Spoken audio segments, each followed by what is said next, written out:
Her Har Mahadev friends, welcome back to my channel king Sujit blog. तो তোমরা কেমন আছো? তো একটু আগেই আমরা কি ভিডিও আপলোড দিয়েছি। তো একটু আগে ভিডিও আপলোড দিয়ে আমি ঘুমিয়ে গেছিলাম। তো আজ মোটামুটি 10-15 মিনিট হবে আমি ঘুম থেকে উঠলাম, উঠে খাওয়া দাওয়া করলাম। তো ইতিমধ্যে তোমরা শুনতেই পাচ্ছ যে কুঞ্জভঙ্গ আরম্ভ হয়ে গেছে। তো এবার ওইদিকে যেতে হবে, কুঞ্জভঙ্গর ওইদিকে। তো হরিবাসরের দিকে যাই, দেখি কতদূর কী হচ্ছে। এরপরে কিছুক্ষণ পর হয়তো কুঞ্জভঙ্গ শেষ হলে ধুলট বেরোবে। আর ঠাকুর বিসর্জন কালকে, আজকে না, কালকে ঠাকুর বিসর্জনের একটা ব্লগ দেবো। গঙ্গাতে ঠাকুর বিসর্জন হবে, গঙ্গা যাব। তো টাটা, চলো দেখা করছি হরিবাসরে। তো ফ্রেন্ডস, আমি এদিকে হরিবাসরে পৌঁছে দেখি কুঞ্জভঙ্গ প্রায় শেষের দিকে। যাই হোক, যতটা সম্ভব আমি এদিকে দেওয়ার চেষ্টা করেছি কুঞ্জভঙ্গে। তো দেখো, কুঞ্জভঙ্গ শেষ হওয়ার পর আমরা ধুলোটের জন্য বেরোবো। তো চলো দেখা যাক যখন কুঞ্জভঙ্গ শেষ হয়। প্রায় তো শেষ হয়েই এসেছে, তোমাকে বললাম।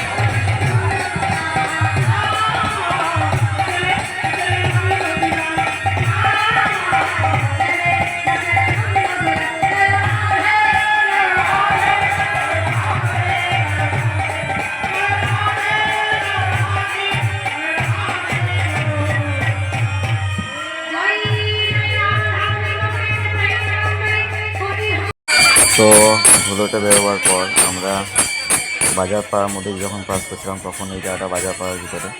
তো এদিকার ধুলো কেমন হয় আসলে আর কি, যেমন আমাদের এইদিকে আশেপাশে গ্রামের দল থাকে, তো এদিকে সেরকম দল না, গ্রামের দল যে দলটা আছে সেই দলটি।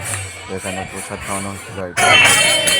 তো ওখান থেকে বেরোবার পর আমরা সোজা আমার ভিতর দিয়ে আর কি চলে আসি যে আমাদের দিদাবাড়ি পাড়া, মানে যে মেন রাস্তা, সেই রাস্তার দিকে। তো আমরা এখন যে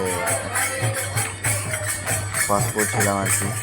যাই হোক, একটা মন্দির ছিল, মন্দির আছে। দেখো, শিব মন্দিরের ভিতর দিয়ে পাস করবো আমরা, ভিতর ঢুকেছি ওপর সানপাস দিয়ে। দেখো,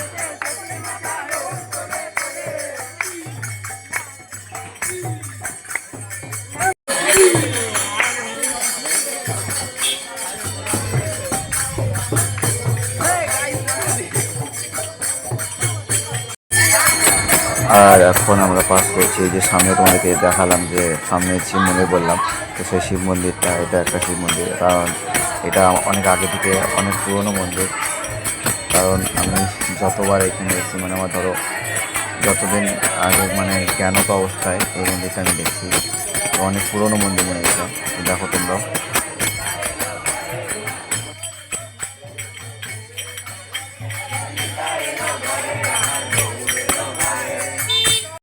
তো ধুলোট থেকে ফেরত আসার পর আমি আর কি বাড়ি গিয়ে স্নান টান করে খাওয়া দাওয়া করে ঘুমিয়ে পড়েছিলাম। তো সবে মাত্র ঘুম থেকে উঠে দেখছি হরিবাসরে আর কি মহাপ্রভু শ্রী মানে মহাপ্রসাদ, সেটা খাওয়ানো মানে শুরু হয়ে গেছিলো।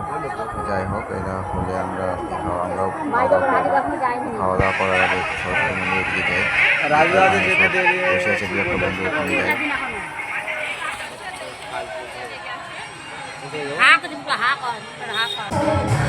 তো খিচুড়ি খাওয়ানো, যেটা মানে মহাপ্রসাদ আর কি, সেটা খাওয়ানো চলছিল। আর পাড়ার যে আমার ভাইরা আছে, তারা খাওয়ানোর সাথে সাথে যে পরিমাণ আনন্দ করছিল, কারণ এবছরটার মতো তো এখানেই সমাপ্ত হলো।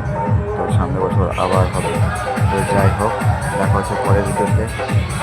তো প্রথমে যেন হর হর মহাদেব, ভালো থেকো, সুস্থ থেকো, আর হর হর মহাদেব।